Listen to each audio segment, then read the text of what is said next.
Eksotisme peradaban di Indonesia, keterkaitan kekerabatan dan hubungan saudara, persamaan latar belakang agama dengan sistem transportasi yang mengandalkan kekuatan alam, rentang jarak, pulau yang dipisahkan lautan luas bukanlah kendala untuk saling berhubungan dalam rangkulan bumi pertiwi.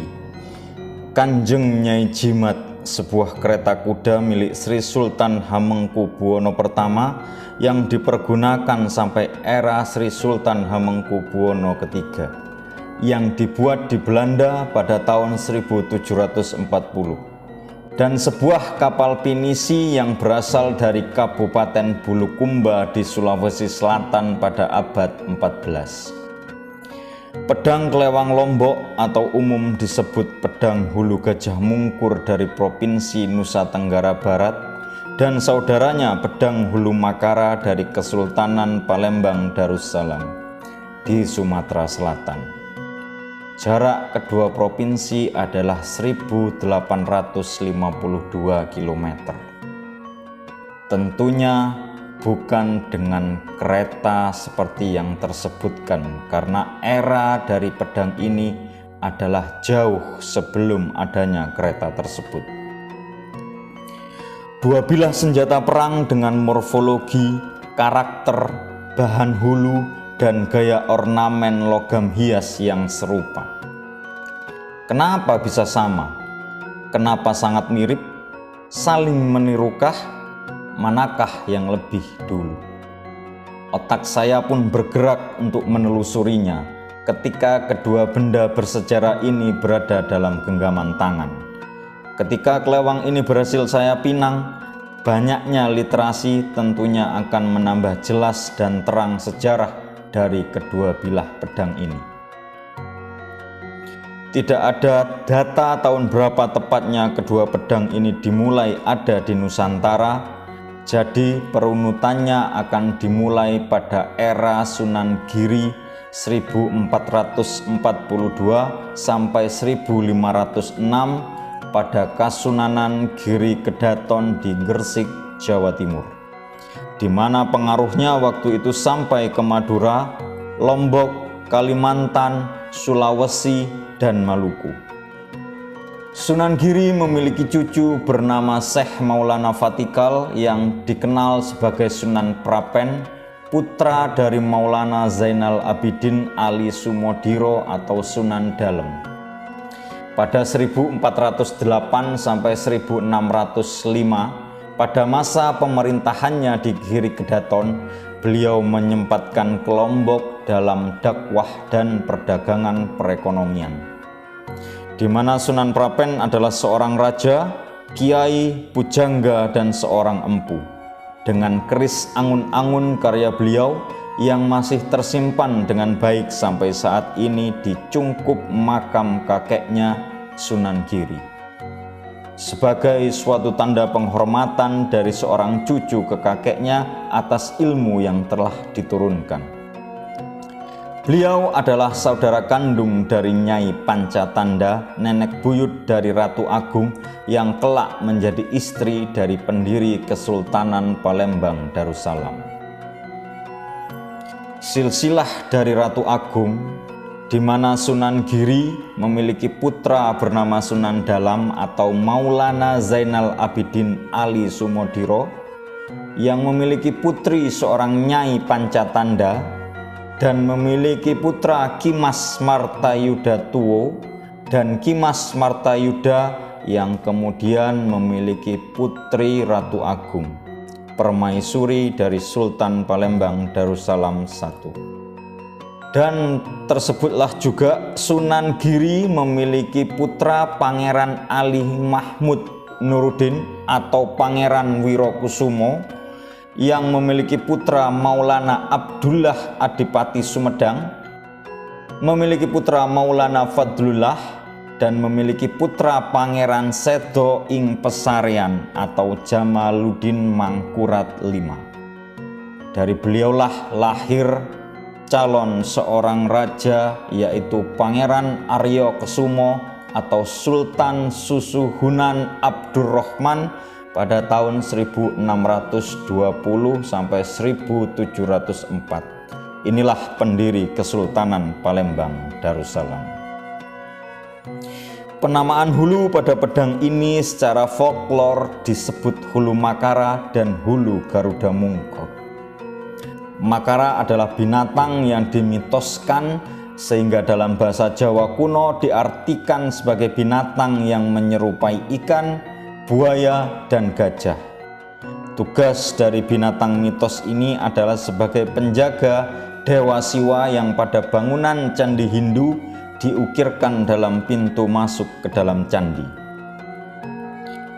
Binatang dalam candi Hindu selalu digambarkan sebagai makhluk dunia bawah, sehingga Makara ditempatkan di bagian burloka oleh masyarakat pengikut Hindu Siwa.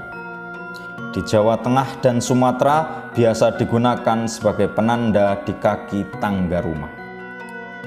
Garuda Mungkur adalah hiasan kepala berbentuk kancing gelung atau penjepit rambut berbentuk muka naga yang mulutnya menganga. Satu contoh adalah mahkota dari Sultan Aji Muhammad Sulaiman dari Kesultanan Kutai Kertanegara pada tahun 1845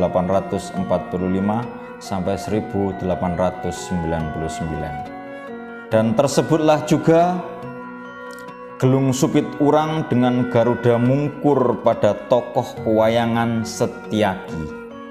Dari sinilah kita bisa mengambil kesimpulan yang pertama, Sunan Prapen ke Lombok keahliannya sebagai empu yang tidak selamanya datang dengan diplomasi, di mana beliau datang bersama pembesar-pembesar daerah pada waktu itu, tentunya dengan persenjataan perang yang lengkap.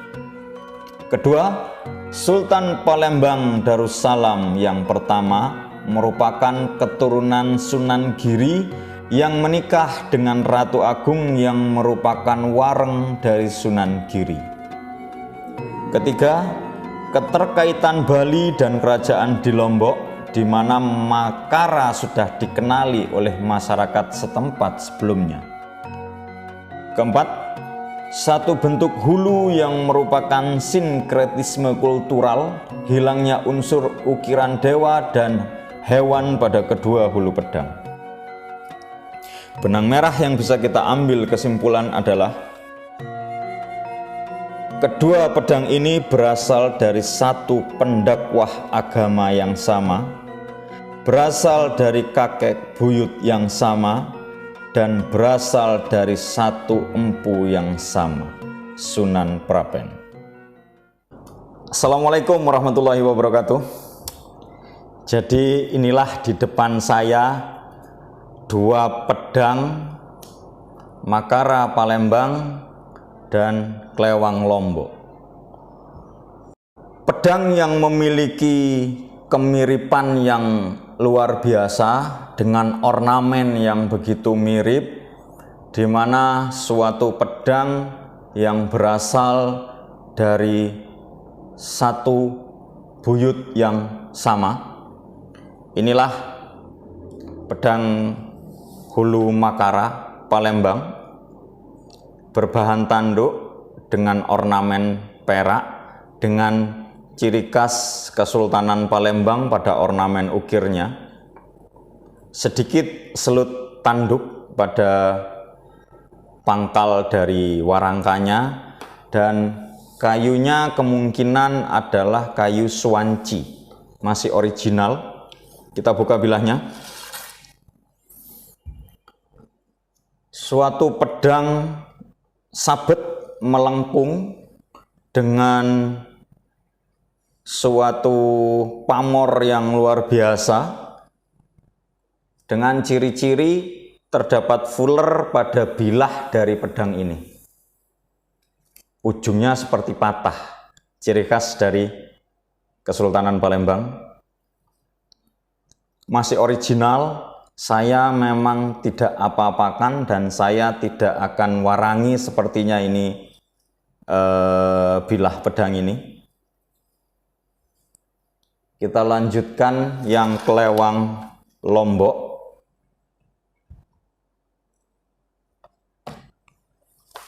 Ya, ini kelewang Lombok. Atau ada juga yang menyebutkan hulu Garuda Mungkur dengan ornamen yang sangat mirip tapi jelas berbeda, berbahan tanduk juga. Ini perbedaannya. Jadi saudara-saudara sekalian, dengan bilah gaya Bali Lombok di mana